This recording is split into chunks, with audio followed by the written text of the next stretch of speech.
This is Kevin Mayo, the Amazing Beer Drinking Man, and today we're going to do Breckenridge Brewery Oatmeal Stout. This is the last of our Attack of the Stout beers. We just did a regular stout, and then we did a dark chocolate stout, which was actually a Russian Imperial Stout from Brooklyn Brewery, and now we're going to do an oatmeal stout. Real oatmeal is added to these stouts, and it's supposed to give it a really smooth texture and flavor. If you want to really know the difference between stouts and porters, go to my YouTube channel, look up at who subscribes to me, look up for Proper Hops TV.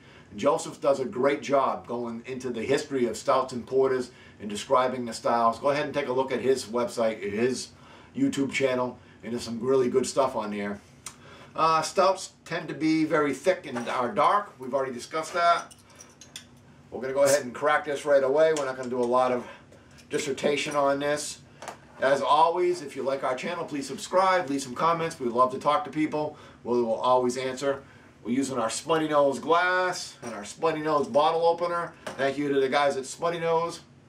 Let's go ahead and give this a pour. It should be dark, dark, dark, and it is. No surprise. Quite a bit of head on this. A lot of carbonation. A lot of carbonation. Dark chocolate brown head on it. Dark black color, can't see through it at all.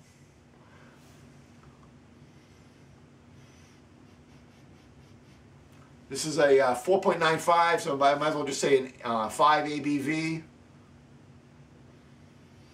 And I'll post in my description, I'll put down all the malts and the hops that are in it. Just a hint of coffee.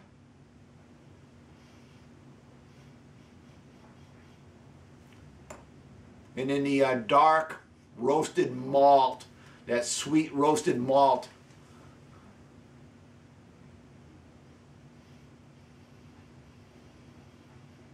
And I'm actually getting a little bit of fruit in there, like a darker fruit of, I don't know, a raisin, a prune.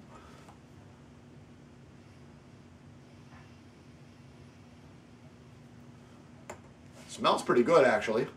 It's not overwhelming. I mean, sometimes we sit here and we'll pour a beer, and as soon as we're pouring, we're getting it wafting up. This is more of a subtle, the aromas on this is more subtle. Matter of fact, if I wasn't using a tulip glass, I'm not sure if I'd be able to pull in the aromas, but that helps concentrate them. So, give it a little swirl to see if we pick up anything else.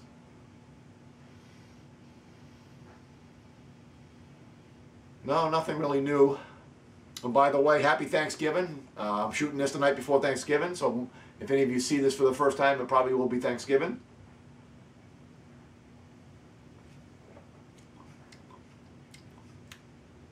Uh-oh. Something's wrong.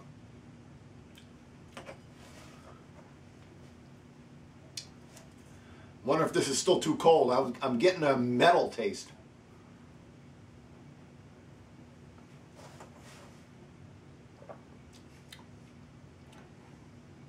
It's a fairly light mouthfeel for a stout, a little less than I want. You do get that smoothness from the oatmeal.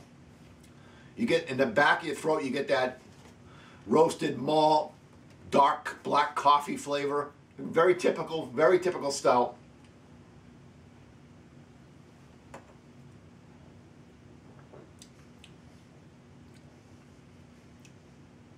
Yeah, I'm getting almost like a hint of metal, stainless steel.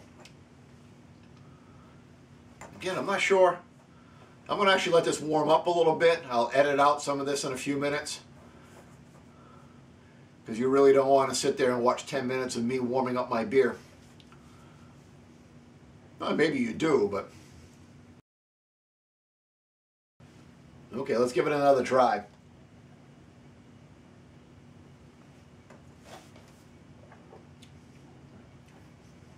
Now it's still there. I mean, there's a lot to like about this beer. I think it's a wonderful looking stout. It was nice and dark and a beautiful, rich, thick, foamy, creamy head on it. There was a lot of flavor in it. It seems to be well made. It was smooth, very drinkable. But I'm getting that, like I said, a taste of metal. And I'm actually gonna put it off to. I'm gonna ignore it in this review. I'm not gonna use it in my rating. I don't think it's a function of the beer or the brewing process. It's got to be something to do with the shipping coming across from Breckenridge, Colorado. I did their after raking autumn ale from Breckenridge, and I like that a lot. So they seem to be a good brewery and know what they're doing. Again, I've just said a lot of nice things about it. Good presentation, good flavor, complex. It's pretty true to the style. I would give this a 4 cap review.